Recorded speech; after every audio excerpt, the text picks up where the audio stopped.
And ये board के हिसाब से भी बहुत इम्पोर्टेंट है, क्वेश्चन आता ही है बोर्ड में, और नीट के हिसाब से भी इसमें स्टेटमेंट मैचिंग करेक्ट इनकरेक्ट के चांस होते ही होते हैं। बहुत सी स्टेटमेंट्स आई हुई हैं इसकी। तो जो मेंस्ट्रुअल साइकिल है ये होती है प्राइमेट्स में।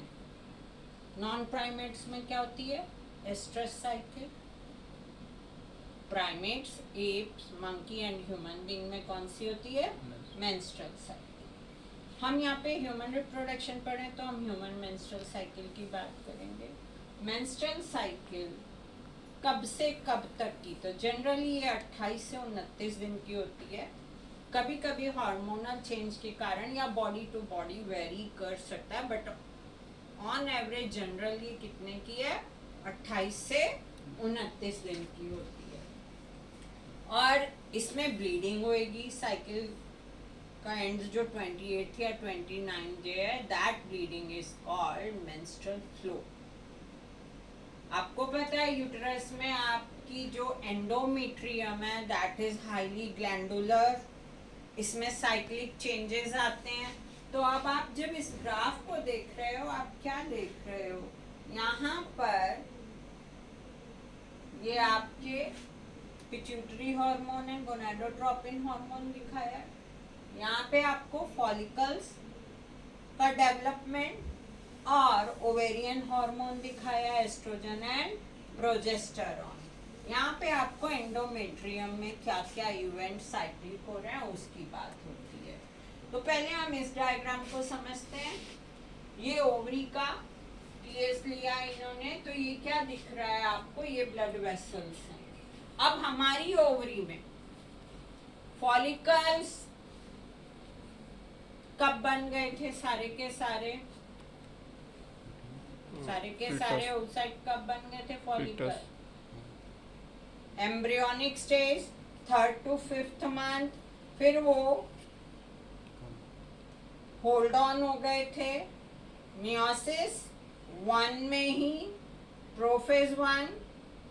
अब ये जो पड़े हुए थे, जब प्यूबर्टी आता है तो जो फर्स्ट साइकिल होगा दैट इज कॉल्ड मीनार, 12 से 13।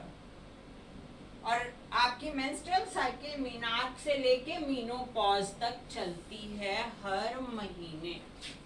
तो हर महीने मेंस्ट्रुअल फ्लो होता है 3 to 5 डेज का।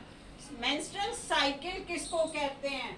तो आपको ध्यान रखना है कि मेंस्ट्रुअल फ्लो के बाद साइकिल नहीं स्टार्ट हुआ। स्टेटमेंट आई हुई है नीट में, 1 मेंस्ट्रुअल, जिस दिन ब्लीडिंग स्टार्ट हो गया उस दिन 1 menstrual to starting of next cycle. अब नेक्स्ट साइकिल का जो 29th डे होगा, जिस दिन फ्लो स्टार्ट होगा, एक का फ्लो और दूसरे का फ्लो का स्टार्टिंग, उसके बीच का जो पीरियड है उसको मेंस्ट्रुअल साइकिल कहते हैं। स्टेटमेंट आई हुई है, बिल्कुल इसमें कंफ्यूज नहीं होना है। कहाँ से स्टार्ट हुआ है? 1 मेंस्ट्रुअल फ्लो का पूरा टाइम प्लस सारी फेजेस के एंड के बाद जब नेक्स्ट का मेंस्ट्रुअल का फ्लो का फर्स्ट डे होगा, उतने ड्यूरेशन को हम कहते हैं मेंस्ट्रुअल साइकिल। तो ये जो आपके ब्लड वेसल्स ओवरी में हैं, जो नरिशमेंट दे रही हैं हमारे ओवरी के टिश्यूज को, सेल्स को, फॉलिकल्स को, ये छोटे छोटे छोटे छोटे फॉलिकल्स हैं जिसके अंदर oocyte स्ट्रक है, प्राइमरी oocyte। प्राइमरी oocyte है 2N, primary oocyte is diploid. अब ये आपका एक फॉलिकल प्यूबर्टी पर सेलेक्ट हो गया, इसका डेवलपमेंट होना है पूरी साइकिल में, इसी की कहानी चलनी है। बाकी सारे अरेस्ट हैं अभी तक, सिर्फ एक सेलेक्ट होगा। वो जो सेलेक्ट हुआ उसके अगल बगल ग्रैन्युलोसल सेल सराउंड होना स्टार्ट हुए, वो बन गया secondary follicle with primary oocyte। अब जो ग्रैन्युलोसल सेल है वो इस oocyte को नरिशमेंट दे रहे हैं। अब इसके अंदर एक छोटी सी cavity that is antrum developed हुई, जिसके अंदर क्या भरा हुआ है? Liquor folliculi. और आपका जो प्राइमरी oocyte है वो डिस्कस प्रोलिफेरस के साथ साइड में हो गया है, और इस ये आपका कहलाता है टर्शियरी फॉलिकल। अभी इसके अंदर प्राइमरी oocyte है। अब ये और डेवलप्ड होएगा, कैविटी और बड़ी होएगी और ज्यादा लिक्विड भरेगा और ये कहलाएगा ग्राफियन फॉलिकल। जब ग्राफियन फॉलिकल बनता है तो ग्रैन्युलोसा लेयर थीका एक्सटर्ना और थीका इंटरना के फॉर्म में अरेंज होती है, जो आपकी थीका एक्सटर्ना है और अंदर वाली थीका इंटरना। थीका इंटरना क्या दे रही है? कौन सा हार्मोन? ग्राफियन फॉलिकल जिम्मेदार है एस्ट्रोजन के लिए। किसके लिए जिम्मेदार है? एस्ट्रोजन। द यूथ हार्मोन भी इसको हम कहते हैं। हमारी स्किन की शाइन, हमारा स्मूथनेस, सबका सब एस्ट्रोजन के कारण है। ये यूथ हार्मोन भी कहलाता है। तो ये एस्ट्रोजन सिक्रीट होना स्टार्ट हो गया है। एस्ट्रोजन का लेवल बढ़ेगा 14th यानी मिड डे को जो आपका पिट्यूटरी का हार्मोन था LH, वो सर्ज करेगा, अपने मैक्सिमम लेवल पर पहुंच जाएगा और आपका ग्राफियन फॉलिकल रप्चर होगा। यहाँ पर सेकेंडरी oocyte बन चुका है। कहाँ बना था वो? टर्शियरी फॉलिकल में, और वो डेवलप हुआ ग्राफियन फॉलिकल में। इसके अगल बगल कौन सी लेयर आ चुकी है? जोना पेल्यूसिडा। कौन सी आ चुकी है? जोना पेल्यूसिडा। अब ये जो जोना पेल्यूसिडा लेयर है, ये जाइगोट के इम्प्लांटेशन तक मौजूद होती है। ये आपका सेकेंडरी oocyte रिलीज हो गया, फटा हुआ ग्राफियन फॉलिकल जुड़ जाता है आपस में, ये बन जाता है कॉर्पस ल्यूटियम। अब ये जो कॉर्पस ल्यूटियम है, ये साइज में बड़ा होता है और ये कौन सा हार्मोन देगा? ये देगा प्रोजेस्टेरोन। ओव्यूलेशन के 7 दिन तक ये बड़ा हुआ है, 7 दिन बाद इसने छोटे होने लगना है। नहीं, 9 दिन तक, 9 दिन तक ये बड़ा होता है। 14, 9, 23 ये बड़ा हो रहा है, बड़ा हो रहा है, बड़ा हो रहा है।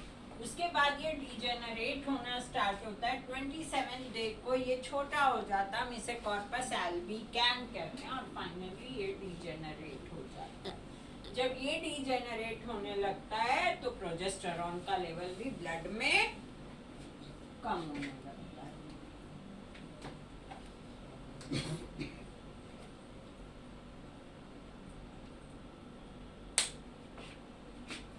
तो ये तो था आपका ओवेरी के अंदर का सारा डेवलपमेंट का प्रोसेस। अब हम बात करते हैं कि जो मेरा मेंस्ट्रुअल साइकिल है, ये 4 फेजेस में बटा हुआ है। कहीं कहीं पे 3 फेज होता है, वो मैं बता देती हूँ। फर्स्ट फेज है मेंस्ट्रुअल फ्लो वाला फेज। ये कब स्टार्ट हुआ? 29th डे यानी first day of next cycle. ये 3 से 5 दिन का होता है।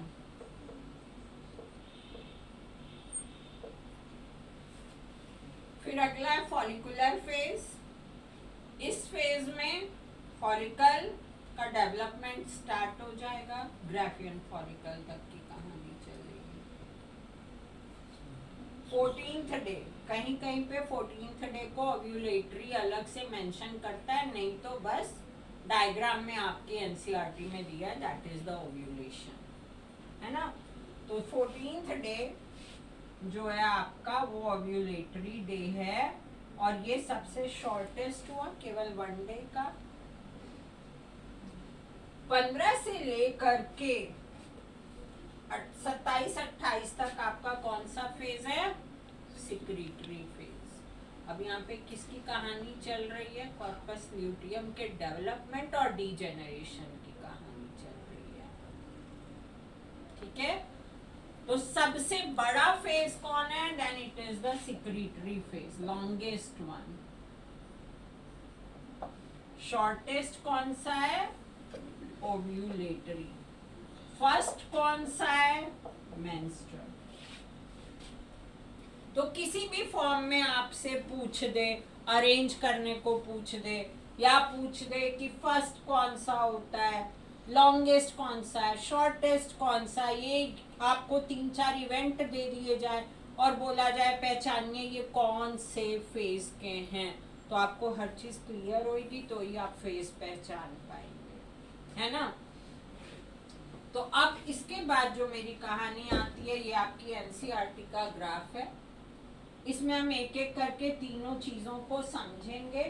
सबसे पहले हमने ओवरी को समझा, तो हम ओवरी को ही इसमें समझ लें, ओवरी के अंदर के फॉलिकल्स को या एंडोमेट्रियम को समझ लेते हैं। ये देखिए, एंडोमेट्रियम लाइनिंग 29th डे को रप्चर हुई है। यहाँ ये रप्चर हुआ, यहाँ पे आपका 5th डे तक ब्लीडिंग हो रहा है, that is the menstrual phase. इसके बाद आपका फॉलिकुलर फेज जब होता है, तो जब आपका ग्राफियन फॉलिकल बन रहा है तो आपका ये तेजी के साथ एंडोमेट्रियम का प्रोलिफरेशन होता है। प्रोलिफरेशन मतलब थिकनेस बढ़ रही है। एंडोमेट्रियम जो पतली हो गई थी वापस से मोटी हो रही है। क्यों? ये बेड तैयार कर रही है। किसके लिए? फर्टिलाइज्ड जाइगोट से जो मॉरुला आया है उसके इम्प्लांटेशन के लिए बेड तैयार कर रही है। जैसे एक बेबी के पैदा होने से पहले माँ बाप तरह तरह की तैयारी करते हैं कि ये करेंगे, ये करना है, ऐसे करना है, तो जाइगोट जब अपने क्लीवेज को कंप्लीट करके यहाँ पहुंचेगा यूटेरस में, तो यूटेरस की एंडोमेट्रियम उसके लिए क्या तैयार करती है? बेड। और जब वो फर्टिलाइज्ड नहीं आता है तो फिर मेंस्ट्रुअल फ्लो आएगा, that is called weeping of womb. Menstrual flow को क्या कहते हैं? Weeping of वोम।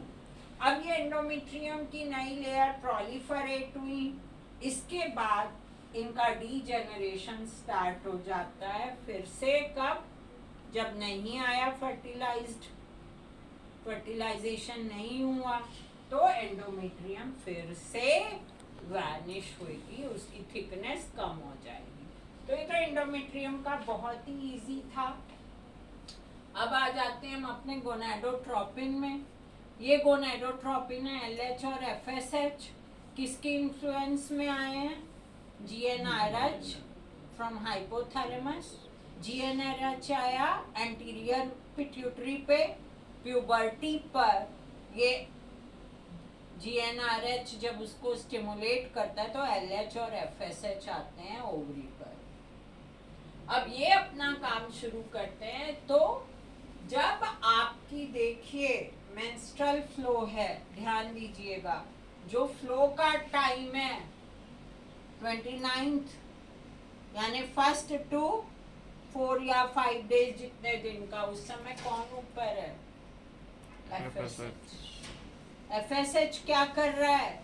जितने फॉलिकल पड़े थे उनमें से एक फॉलिकल को चुन लिया और उसका डेवलपमेंट की कहानी स्टार्ट कर दी। उसकी कहानी डेवलपमेंट की स्टार्ट कर दी कि भैया तुम डेवलप हो जाओ, तुम अपना डिफरेंट स्टेजेस से गुजरो। अब इसके बाद FSH प्रेजेंट तो है, लेकिन LH उससे ज्यादा क्वांटिटी में हो गया है। ये LH क्या कर रहा है? LH जो है ये ल्यूटिनाइजिंग हार्मोन है। ये यहाँ पर अब क्या होगा? एस्ट्रोजन का सिक्रीशन ग्राफियन फॉलिकल की थीका लेयर से। तो यहाँ पर आप देख रहे हैं कि आपका एस्ट्रोजन का सिक्रीशन बढ़ गया। ये आपका ग्राफियन फॉलिकल है, ये टर्शियरी है। जब टर्शियरी बना तो देखिए आप एस्ट्रोजन का लेवल इंक्रीज हो गया ग्राफियन फॉलिकल के साथ, ओव्यूलेशन के समय LH और FSH दोनों मैक्सिमम होते हैं, इस बात को ध्यान रखिएगा। हम ज्यादातर बात करते हैं सिर्फ LH सर्ज की, यानी LH मैक्सिमम है, FSH पर ध्यान नहीं देते। लेकिन स्टेटमेंट में अगर बात बीच में डाल दी कि FSH की क्या पोजीशन थी इस समय, तो LH और FSH दोनों अपने पीक पर हैं, लेकिन हाईएस्ट पीक किसकी है? LH की है। LH इस समय अपने मैक्सिमम उस पे है, FSH भी अपने मैक्सिमम पर है, लेकिन LH का लेवल FSH से कहीं ज्यादा है, that is called LH surge. और इसकी इन्फ्लुएंस में आपका ग्राफियन फॉलिकल रप्चर हो गया। डे देख लीजिए 14th डे। ओव्यूलेशन हो गया, अब इसके बाद LH भी कम हो रहा है, FSH भी कम हो रहा है।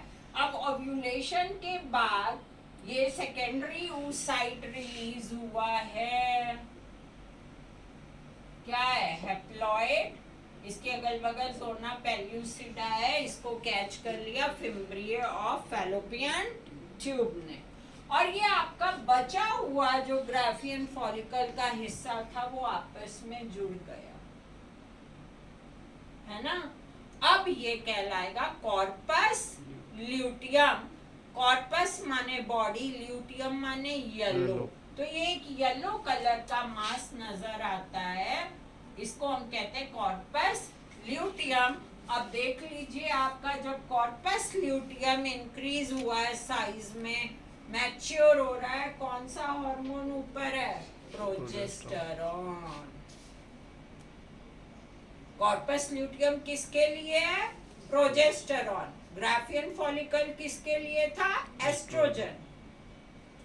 अब जब तक ये बड़ा होगा तब तक आपका प्रोजेस्टेरॉन का लेवल ऊपर रहेगा। मैंने क्या बोला था? 9 दिन, 14 के बाद 9, उसके बाद कॉर्पस ल्यूटियम का साइज श्रिंक होना स्टार्ट हो जाता है। जब आपका कॉर्पस ल्यूटियम छोटा हो गया, देख लीजिए प्रोजेस्टेरॉन का लेवल कम हुआ। Progesterone is pregnancy hormone. जब प्रोजेस्टेरॉन कम हुआ तो क्या हुआ? मेंस्ट्रुअल फ्लो की तैयारी हो गई। जिस दिन ये डीजेनरेट हो गया, आपका फ्लो स्टार्ट हो गया।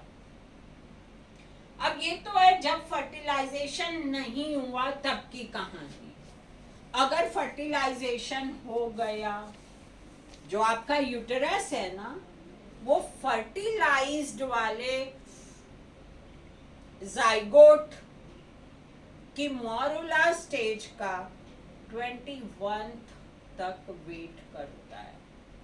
14 को याद करिए, जब फर्टिलाइजेशन पढ़ा था हमने क्या कहा था कि फर्टिलाइज होता है तो 7th डे वो एंट्री करता है, 7th डे एंट्री करता है यूटेरस में। तो कितने ओव्यूलेशन के कितने दिन बाद तक यूटेरस वेट कर रहा है? 21st डे तक। मेंस्ट्रुअल साइकिल के 21st डे तक देखिए ये अपने आप को मोटा कर रहा है, एंडोमेट्रियम,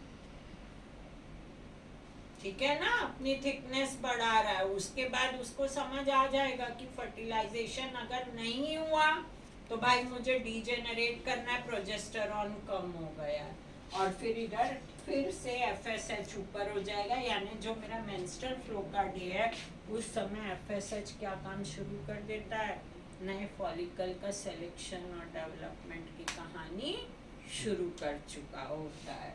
तो ये डिफरेंट फेजेस आपको बहुत अच्छे से याद रखनी है। अगर फर्टिलाइजेशन हो जाएगा तो कॉर्पस ल्यूटियम डीजेनरेट नहीं होगा, क्योंकि प्रोजेस्टेरॉन क्या है? Pregnancy hormone. तो पूरी प्रेगनेंसी में प्रोजेस्टेरॉन का लेवल हाई रहता है, प्रोजेस्टेरॉन का लेवल हाई रहता है।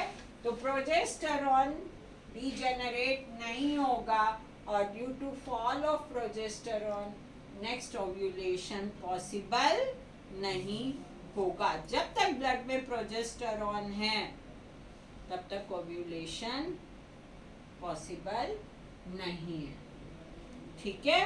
तो ये साइकिल आपके लिए बहुत अधिक इम्पोर्टेंट है। इसके आपने statement, questions, matching, days, graph के एक दो तीन चार पोर्शन को एक दूसरे के साथ सिंक्रोनाइज करके करना है, ताकि इसमें आपकी एक भी गलती ना हो. And that's all about the menstrual cycle.